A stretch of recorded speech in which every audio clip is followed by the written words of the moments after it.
My wife was an office worker at my client's company. At the time, being young, I was drawn to her quiet demeanor. I approached her fervently, and we started dating. 2 years later, I went to her parents' home to seek their approval for our marriage. There, her father unexpectedly suggested that we live with them. Originally from a rural island, I moved to the city for college and fell in love with a small town during my studies. After graduation, I obtained a professional license and started my own practice in the town. Believing that it's essential to be part of the community, I actively participated in the local homeowners association, night paroles, local festivals, and other events. This helped me build a network of trust and, as a result, secure a steady income. It was only because my earning had become stable that I could muster the courage to marry my wife. Therefore, even though my in-laws' place is only an hour and a half away by train, I couldn't leave here, where I was working. Despite explaining this multiple times, my father-in-law persistently pushed us to move in with them. Being a former civil servant, he started saying that he could use his connections to help me find a job. Although I appreciated the offer, I wanted to prioritize taking care of my current clients. I insisted on this for several hours. Finally, I disclosed my current income to my father-in-law and explained that without the relationships I had built so far, I wouldn't be where I am today. And if I were able to expand my business in the future and establish it in their area, I wouldn't mind moving in. Eventually, my father-in-law grudgingly agreed. During this whole discussion, everyone except my father-in-law was as silent as the air. No one interrupted the conversation, and my mother-in-law brought tea a few times. My sister-in-law was there at first, but had to leave midway due to work. After getting married, for convenience, I bought a condo near the station, about a 20-minute walk away from my office. My wife, whom we'll call Emily, said she wanted to continue working, and stayed as an office worker. However, after about a year, she suddenly quit her job to get her own professional license, saying she wanted to help me with my business. The exam was tough, but I could see her determination, and I thought it would be better if we could do it as a couple, so I agreed and let her attend a vocational school. However, she almost abandoned household chores while she was studying. Although I let that slide, our relationship temporarily turned tense. Within less than a year, Emily struggled to keep up with her classes and became a stay-at-home wife. She seemed calmer than when she was studying, and our relationship became better again. At one point, I thought it was a marital crisis, so I expressed my love for Emily even more and worked harder. Eventually, Emily became pregnant and gave birth to twin sons, but she began to act strangely from since then. On my days off from work, she would leave the kids and go back to her family's home by herself. At first, she said she wanted to take a break from parenting, and since both of them had started drinking milk formula, and not just breast milk, I was able to take care of them. So I agreed. We had many talks about this, but my wife said she just couldn't tend to 2 kids at once, and since they're boys, she expected me to parent them. I couldn't quite agree, but for the sake of our children, I relocated my office to a closer location and converted it to an office with kids' playroom. We've been visiting my in-laws about once a month, but the last time we went to, my in-laws just wouldn't let us leave.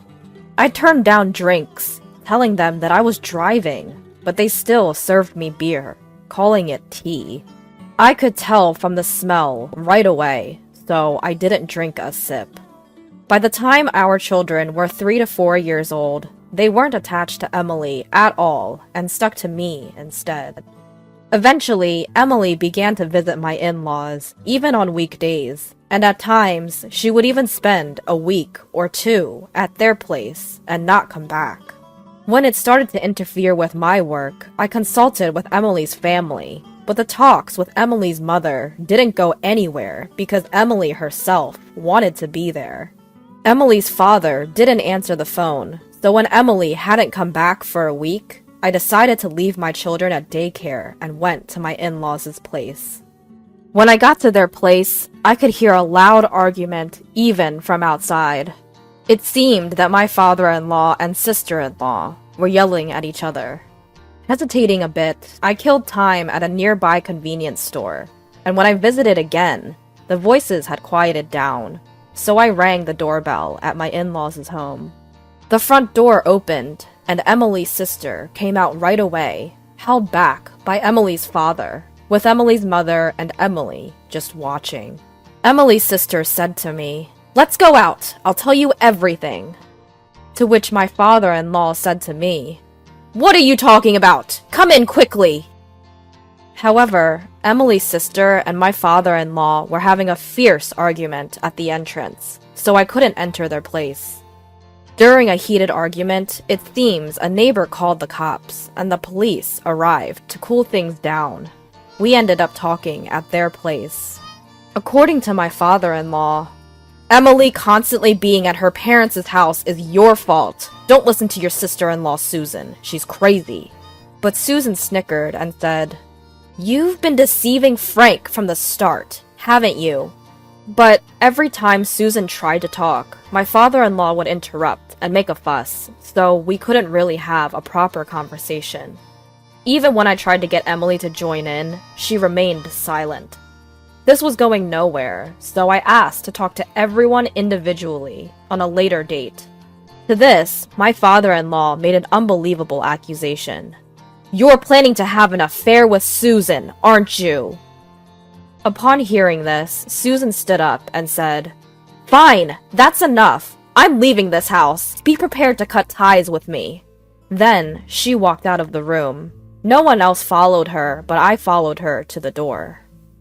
Susan, with a serious look on her face, handed me a small envelope and urged me to go back inside. After tucking the envelope inside my jacket, I went back to the room where my father-in-law began again. "Looks suspicious, ain't it? You better move in here quickly." I myself was running out of time, and I had to pick up my kids, so I calmly said, "We've already discussed this before we got married. I don't have Susan's number, and I only meet her here. It's getting late, so I'm taking Emily home today." Then I promptly had Emily gather her things, and we headed home. In the car on our way home, I talked with Emily, but she kept repeating, "The kids don't like me. I don't understand boys. I'm useless." Since I still loved Emily, I told her, "Stay with the kids as much as you can. Raise them in your own way, and I want you to be by my side." We picked up our kids from the daycare and went home. Emily cooked dinner, and we all ate together. Emily's cooking skills had declined, but it was still better than mine, and the kids seemed happy eating it. After dinner, unusually, the kids clung to Emily, and Emily smiled and played with them until they all fell asleep together. I had work to do for tomorrow, so I went to my office to organize some documents. That's when I remembered the envelope Susan had given me. Inside was a USB drive. When I checked it on my office PC, it contained text and audio files. The text file was a summary of my father-in-law's living together plan. Knowing that I was self-employed and earning reasonably well compared to my peers, Emily's father planned to have me move in and work from home, and have me contribute my earnings to them. Despite the initial disagreements when we first met, my father-in-law seemingly believed we would eventually agree to live together, and had even bought a luxury car on loan. However, he saw no signs of Emily and I moving in, so Emily's father had the idea to get Emily a professional license, but her failing the exam thwarted his plan. Still, Emily's father couldn't give up on my income. After Emily gave birth, he came up with a plan to take Emily away from me and manipulated her to get her on his side. Since there was still no sign of us moving in, my father-in-law thought that if he could push the kids onto me, even on weekdays, we would have to rely on them. However, I had set up a childcare room in my office. The next step, apparently, was to keep my wife Emily at home, waiting for me to buckle under the pressure and suggest we live together. The voice file recorded my father-in-law bragging to Emily, Emily's mother, and Emily's sister about the plan, as well as insults towards me and Emily when things went wrong.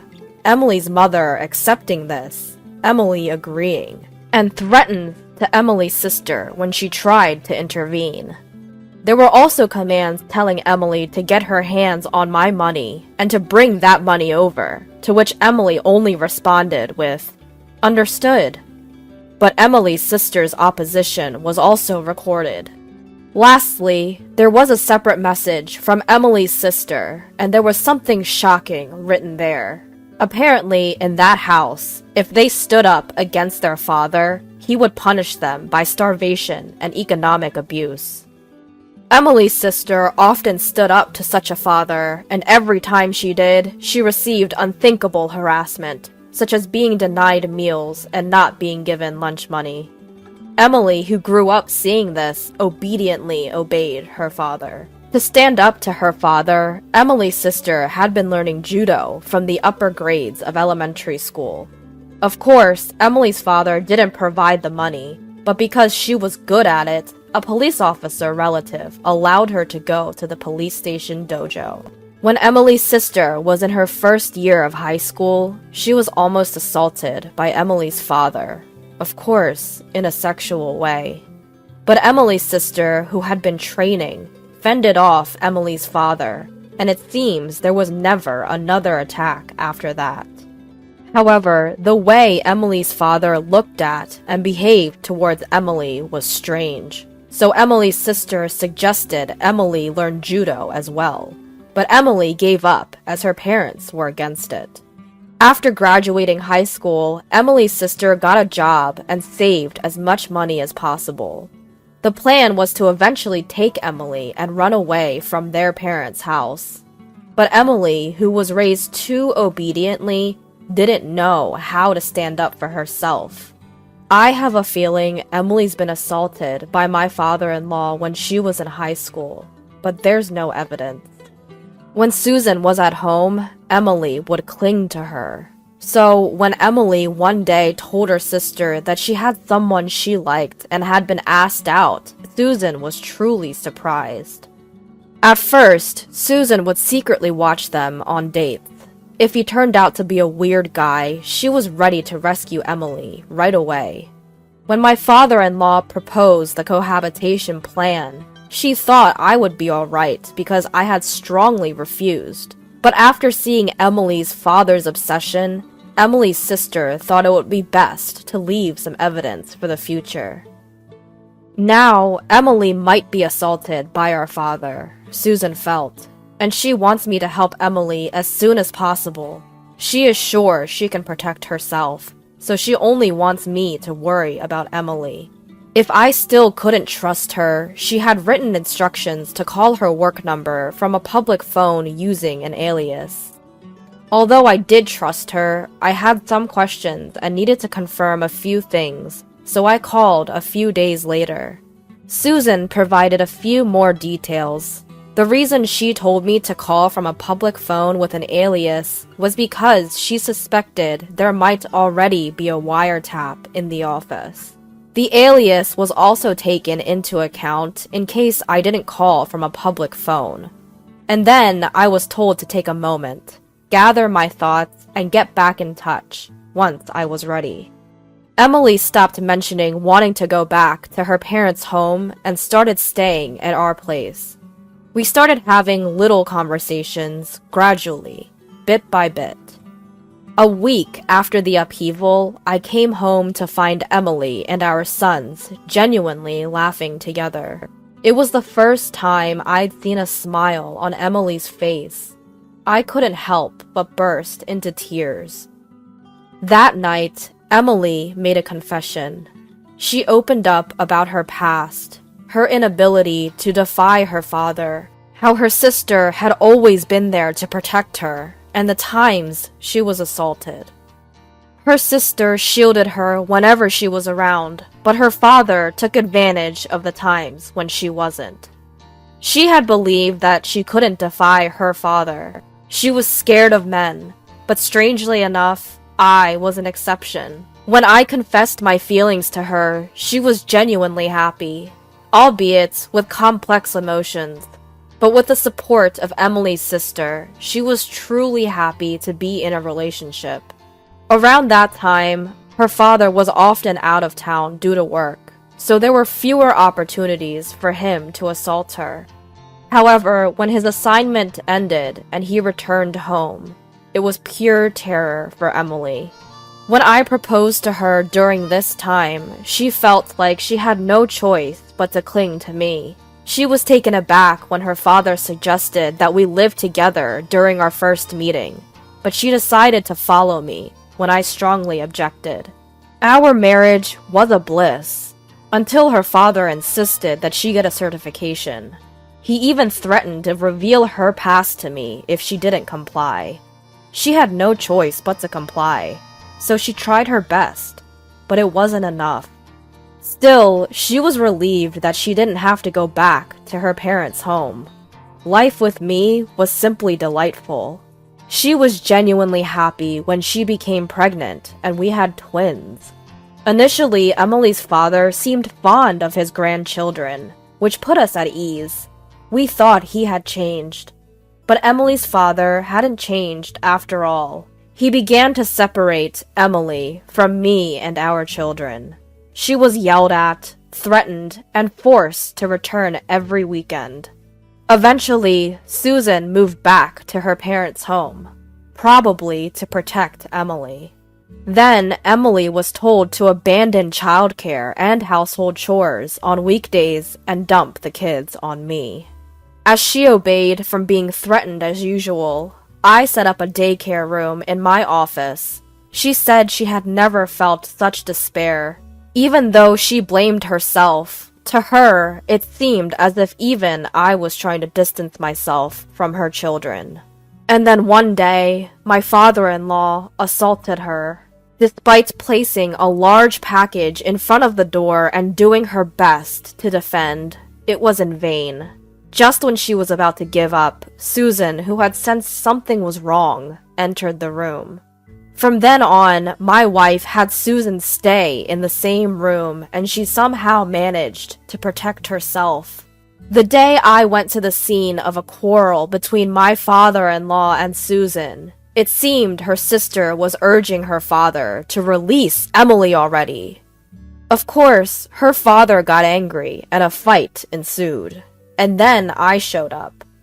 When we got home that day, she was overwhelmed with my accepting kindness, and at the same time sensed that I had heard something from Susan. She was grateful to be accepted for who she is, and for our sons who always enjoyed the meals she cooked. Many times, she found herself crying in secret. She sincerely wished to always stay here. We spent all night talking and crying together. When our boys woke up the next morning, they seemed shocked, saying, "Dad, don't bully Mom!" Emily started crying all over again, and I joined her. Our sons didn't understand and ended up crying too. We explained that we weren't fighting, but we were just deeply moved. We took the day off work that day and spent a relaxing time as a family. Then I made up my mind and contacted Susan. Surprisingly, all I had to do afterward was leave everything to her. She had not only learned about my father-in-law's unreasonable plans to live with us, but also had evidence of his embezzlement at work. She reported it, and he was arrested. It was reported in the local section of the national newspapers, which eventually led to Emily's parents getting divorced. Thanks to the lawyer that Susan hired, Emily's mother got a hefty amount of alimony and went back to her hometown. Emily's father did not go to prison, but lost everything. At first, he tried to rely on relatives, but nobody would help him when he demanded assistance with his condescending attitude. As a result, he seems to have retreated to some rural area. After that, Emily, the kids, and I lived peacefully. I think we were a very close-knit family. But unfortunately, our happiness only lasted a few years. Emily passed away in an accident. I was devastated for a while, but with the support of those around me, I managed to pull myself together after about a year. During that time, I caused some inconvenience to my business partners, but I somehow worked my way back, and now I'm doing very well, even employing a few people. One of them is a son of one of my business partners who persuaded other partners to help me out because I was struggling, and he kept my business connections intact. I was truly helped by those around me. Another one is Susan, Emily's sister. She helped me in many ways, and now, after losing her job partly because of that, she is working for me as a secretary. And now, she is dating one of my staff members, and they've both approached me to discuss the possibility of getting married. I'm thinking of celebrating this with my son, who Emily left behind. The other day, I received a letter from Emily's father. The content was all over the place, but to summarize, it said, "I can come live with you if you want, and send me compensation and travel expenses right away because I'm coming over." So I immediately had my lawyer send him a warning. At the beginning of the letter, he even apologized, saying, "I was wrong at that time." But he always sends a letter around the anniversary of Emily's death, saying, "It's been a long time now, so the statute of limitations must have expired, right?" He's probably still aiming for my earning. I'm aware that he's in a tough situation and is ostracized by his neighbors because of his bragging. Once our sons grow old enough, I think it's time to settle this myself. Of course, I won't break the law, but I need to show him a further taste of hell. Until then, every time I remember this man, I'm fueled to work harder and get a greater revenge at him. Emily must have had a tough time growing up, being abused by her father since young. Despite having her sister and me to protect her, the fact that she couldn't escape from her father's control might suggest that she was practically brainwashed. Sadly, she passed away early, but I believe that she had a happy time in her last few years, as she was able to decisively break away from her father and live peacefully with our children. I am nothing but grateful to Emily's sister, who gave me the opportunity to save Emily, and I want her to be happy for Emily's sake from now on.